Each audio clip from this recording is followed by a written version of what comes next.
இன்றைக்கி வந்து கல்வி 2026 பட்டி தொட்டி எங்கும் எல்லா இடத்துலையுமே கல்வியை கொண்டு போய் சேர்த்துருக்காங்க.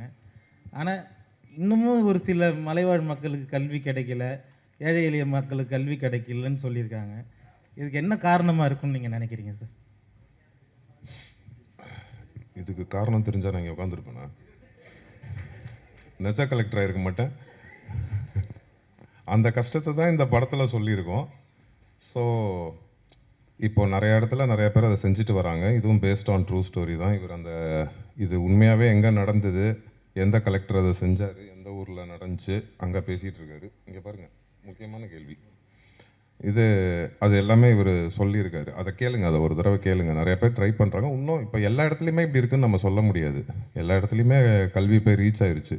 இவர் தான் சொன்னார், இன்னும் 20% இடத்துல, ஆமாம், அது 25% இருந்து இன்னும் கம்மியாக இருக்கும். சீக்கிரம் இன்னும் கம்மியாகிடும் நம்புவோம்.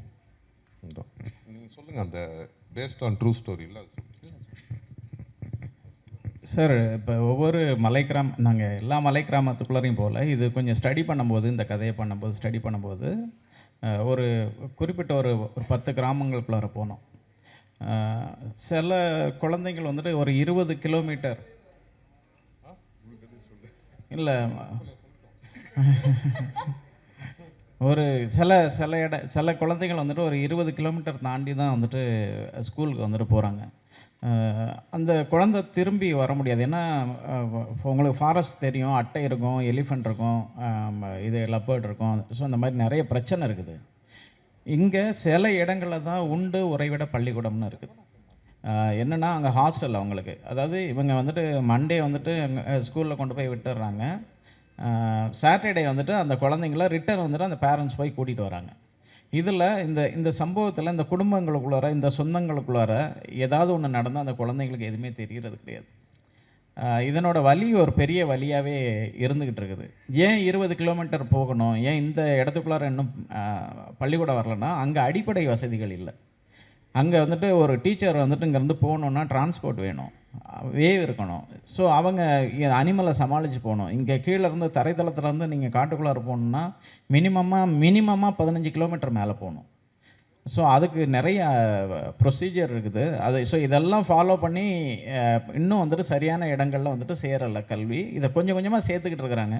இந்த மாதிரியான படங்கள் வந்துட்டு இப்போ மக்களை போய் ரீச் பண்ணும்போதும், அஃபிஷியல் ஆஃபீஸர்ஸ் இதை பார்க்கும்போதும் அவங்களுக்கு ஒரு வந்துட்டு நல்லது நடக்கும் அப்படின்றதுக்காக தான் இந்த மாதிரியான ஒரு ஸ்கிரிப்டை வந்துட்டு நாங்கள் பண்ணியிருக்கோம். கதையோட டைட்டில், என் படத்தில் என் பேர் முத்துவேல். இல்லை அருள்வான் அள்ளி கொடுக்குறவன் அப்படின்னு. ஆமாம், அதுக்கு இவர் சொல்லுவார் டைட்டில் வச்சு. இது வான் தான் டைட்டில் வச்சோம். அதாவது வான்னா வானம் சார்ந்து மலை சார்ந்தது. அந்த டைட்டில் கிடைக்கல. இப்போ ஜென்ரலாகவே ஒரு ப்ளஸ்ஸிங்காக இருக்கும் அப்படின்றது தான் எல்லாத்துக்கும். அதனால் அருள்வான்னு சேர்த்து வச்சுக்கிட்டேன். அருள்வான், அது அவ்வளோதான். ஓகே ஓகே டேரக்டர் சார், அதே மாதிரி உங்களுக்கு ஒரு கேள்வி. நீங்கள் பேசுகிறப்போ காளி வெங்கட் மனசில் வச்சு கதை பண்ண அப்படின்னீங்க. ஆனால் வந்து ஹீரோன்றப்போ அருள்நிதி சாரையும் ஆரவியும் சொல்கிறீங்க. அவரும் ஒரு ஹீரோ தான். இவங்க 2 பேரும் வந்ததுனால அவரை கம்மி பண்ணிட்டீங்களோ? அந்த மாதிரி இல்லை. அந்த ஸ்கிரிப்டே வேறு ஸ்கிரிப்டாக இருந்துச்சு, சின்ன ஸ்கிரிப்டாக இருந்தது. அதுக்கப்புறம் கொஞ்சம் ஸ்கிரிப்டை மாற்றி தான் இந்த மாதிரி. அதாவது ப்ரொடியூசர் விருப்பம் என்னென்னா, சின்ன படமாக பண்ண வேணாம், கொஞ்சம் பெருசாக பண்ணலாம், ஏன்னா ஃபஸ்ட்டு ப்ரொடக்ஷன் பண்ணுறதுனால கொஞ்சம் நல்லாவே பண்ணுங்க அப்படின்னு தான் இவங்க டெக்னீஷியனாகவும் ஜிவி பிரகாஷ், அருள் சார், ஆரவ் சார், அந்த மாதிரி ரம்யா மேம் எல்லாத்தையும் அந்த மாதிரி கொண்டுட்டு வந்தாங்க. அதனால் அந்த படத்தை கைவிட்டுட்டு இந்த ப்ராஜெக்டை ஸ்டார்ட் பண்ணோம். ஃபஸ்ட்டு அண்ணனை கம்மிட் பண்ணியிருந்த ப்ராஜெக்ட் வேறு. ஸோ அதனால தான் சொன்னேன், நான் அண்ணனோட மறுபடியும் கண்டிப்பாக இன்னொரு படம் பண்ணோம் அப்படின்னு. அது மாதிரி டேரக்டர் சார், ரொம்ப நாளைக்கு அப்புறம் ரம்யா பாண்டியன் யாருக்கு ஜோடி? ஆரவ் சாரோட. ஆமாம். அருள் சார் எங்கே சார்? இங்கே எங்கே? ஐயோ சார், கோடம்பாக்கத்தில் வந்து அருள்வான்னா எல்லாருக்கும் தெரியும், அருள்நிதின்ட்டு.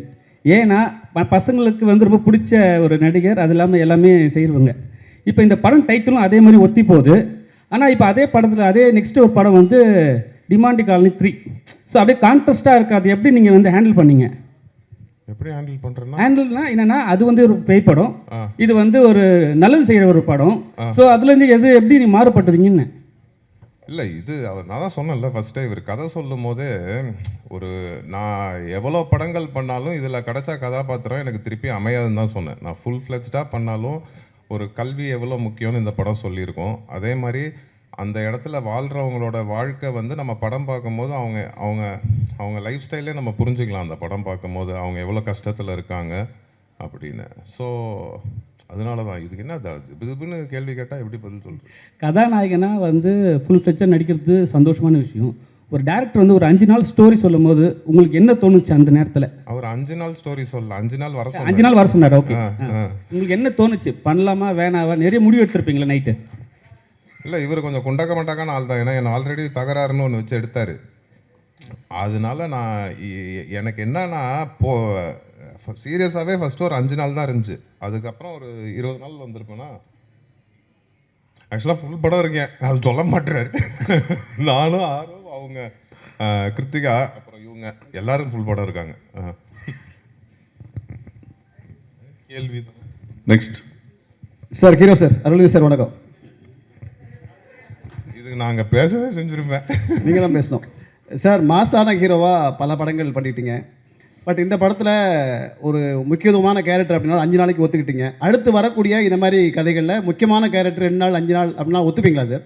நான் இது வரைக்கும் எந்த படம் மாசான ஹீரோவாகவே பண்ணல சார். வம்சம் ஒன்று போதும் சார். வம்சமில் வந்து என் படங்கள் எல்லா படங்களையும் எல்லா கதாபாத்திரக்கும் எல்லாருமே ஹீரோ மாதிரி தான் இருப்பாங்க. வம்சம்ல என்ன கிஷோர் சார் தான் ஹீரோ மாதிரி இருப்பார். அவரை வச்சு தான் படமே. இல்லை, இன்னைக்கு வரைக்கும் அருள்நிதி சார்னா வம்சத்தை தான் முக்கியமாக சொல்கிறாங்க. ஆமாம் ஆமாம், அந்த மாதிரி ஒரு மாசான படமும் நீங்கள் அடுத்து கொடுக்கணும். பட் இதை மாதிரி முக்கியமான கதைக்கு முக்கியமான கேரக்டர் வருது ஒரு 5 நாள் அப்படின்னாலும் நான் நடிக்கிறேன் அப்படின்ற மாதிரி நீங்கள் இருக்கீங்களா சார்? கண்டிப்பாக பண்ணுவேன். முக்கியத்துவம் வாய்ந்த கதைகளில் நான் 5 நாளுக்குனாலும் நீங்கள் அடிப்பீங்க. அதுக்கு நான் அதே பண்ணிட்டு இருக்க மாட்டேன். அப்புறம் 5 நாளாக எல்லா படத்துக்கும் போயிட்டு இருக்க வேண்டியதான். இல்லை சார், 5 நாள் சொல்லி திருப்பி 5 நாள் ஆக்கிடுவாங்க. தலைவா, ரம்யா பாண்டியன் மேடம் இங்கே. ஆக்சுவலாக உங்களோட கேரியரில் ரொம்ப முக்கியமான படங்கள் பார்த்தீங்கன்னா ஜோக்கர், ராம ஆண்டாள் ராவணாட்டம், இது ரெண்டுமே வில்லேஜ் சப்ஜெக்ட் தான். ஸோ உங்களுக்கு நல்ல பேர் வாங்கி கொடுத்த அப்படிங்கிற பட்சத்தில் நீங்கள் ஏன் வில்லேஜ் சப்ஜெக்ட் சூஸ் பண்ணுறது தயங்குறீங்க? இல்லை, இந்த படம் கதை கேட்கும் போது உண்மையிலேயே அந்த மைண்ட் செட்டில் தான் இருந்தேன். ஏன்னா வர எல்லாமே வில்லேஜ் சப்ஜெக்ட். அது நல்ல வில்லேஜ் சப்ஜெக்டாக இருந்ததுன்னா நம்மள அறியாமல் நான் ஓகேன்னு தான் சொல்லியிருக்கேன். பிடிச்சி வேணான்னு சொன்னது கிடையாது. பட் இந்த படம் முடிக்கும் போது என் மனநிலை எப்படி இருந்ததுன்னா வில்லேஜ் சப்ஜெக்ட் பண்ணுறது எனக்கு பெருமையாக ஃபீல் ஆச்சு. ஏன்னா ஒரு கிராமத்து மக்களை நம்ம ரெப்ரசென்ட் பண்ணுறோம், அவங்களோட வாழ்வியலை காட்டுறோம்.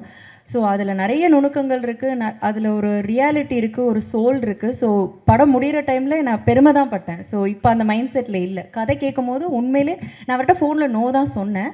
ஸோ இருந்தாலும் ஒரு வாட்டி கேட்க வாங்கினாங்க. தேங்க்யூ சார் திருப்பி வர சொன்னதுக்கு. ஸோ கதை கேட்டதுக்கப்புறம் எனக்கு ரொம்ப ஹாப்பி ஆயிடுச்சு. ஸோ இனிமேல் வில்லேஜ் படம் கண்டிப்பாக. சார் ஆரோ சார், தமிழ் சினிமாவில் வந்து பெரும்பாலும் வந்து டபுள் ஹீரோ வந்து நடிக்கிறது வந்து ரேராக தான் நடிப்பாங்க. அருள்நிதி சார் கூட நடிச்சிருக்கீங்க. உங்களுக்கு எந்த அளவுக்கு எக்ஸ்பெக்டேஷன் இருந்தது? என்ன சவால்கள் எல்லாம் சந்திச்சிங்க? தமிழில் வந்து அந்த ஒரு இது இருக்குது, மல்டி ஹீரோ பண்ணுறது வந்து ரொம்ப கம்மியாக இருக்குது. But other languages Malayalam, Telugu, கன்னடாலெல்லாம் நிறைய பண்ணுறாங்க. தமிழ்லேயே எனக்கு பண்ணணுன்னு ரொம்ப ஆசை இருந்துச்சு. பட் இந்த கதை சொல்லும்போது வந்து அருள் சாரோட கேரக்டர் அப்போது வந்து யாருமே ஃபிக்ஸ் பண்ணலை.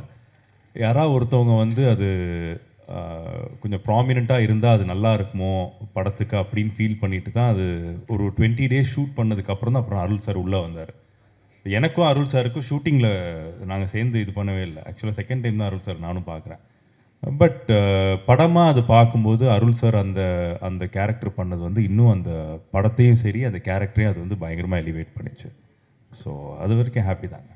அருள் கணேஷ் சார் டைரக்டர் சார், இதே உண்மை கதைன்னு நீங்கள் இது ஒரு தனிப்பட்டவருடைய கதையா அல்லது அங்கே நடந்த இன்சிடென்ட் மாரி ஏதாச்சும் இருக்குது?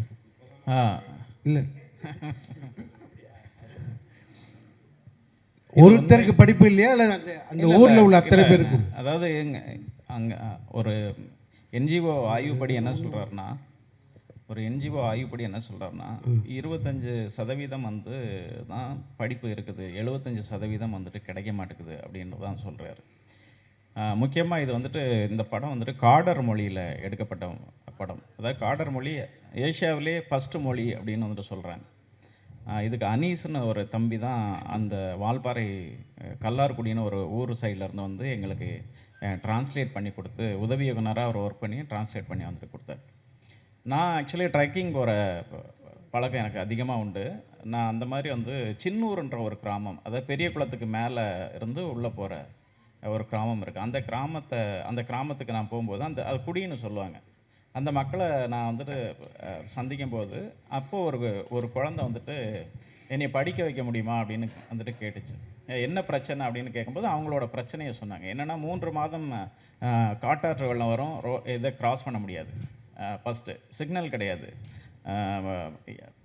அதனால் அடிப்படை வசதிகள் எதுவும் இல்லை, ரோடு இல்லை, இந்த மாதிரியான பிரச்சனைகள்லாம் நிறைய இருக்குது அவங்களுக்கு. ஸோ அப்போ நான் ஒரு வீடியோ கிளிப் பண்ணி ஒரு பத்திரிக்கைக்கு வந்துட்டு நான் அனுப்பிச்சேன். அதை உடனே இம்மிடியேட்டாக வந்துட்டு ப்ரெஸ் ஆச்சு, இது பப்ளிஷ் ஆச்சு. பப்ளிஷ் ஆனதுக்கப்புறம் அங்கே இருக்கிற கலெக்டர் என் லைனுக்கு வந்தார். இந்த வில்லேஜ் எங்கே இருக்குது அப்படின்னு வந்துட்டு கேட்டேன். ஸோ அவருக்கே அது சரியாக தெரியலை. அதுக்கப்புறம் நான் ஒரு அட்ரஸ் வந்துட்டு சொன்னேன். அப்புறம் இது தேனி மாவட்டத்திலேருந்து பேசின கலெக்டரு, இது பெரியகுளம் வந்துட்டு திண்டுக்கல் மாவட்டத்தை கனெக்ட் பண்ண போல. அதுக்கப்புறம் அங்கேருந்து எல்லாருமே அந்த குழந்தைய போய் பார்த்து அதுக்கான எஜுகேஷனை கொடுத்து இன்றைக்கி அந்த பொண்ணு வந்துட்டு அதை எஜுகேஷனை முடிச்சிருச்சு. இதனோட இன்ஸ்பயர் தான் அந்த கதை. ஓகே சார், இந்த கேரக்டருக்கு முத்துவேல்னு வச்சுருக்கீங்க, முத்துவேல் கருணாநிதினு வச்சுருக்கலாமே. இதை சார்கிட்ட கேட்கலாம் சார். சுகுமார் சார் பார்ட் 2ல் வைப்பார் சார்.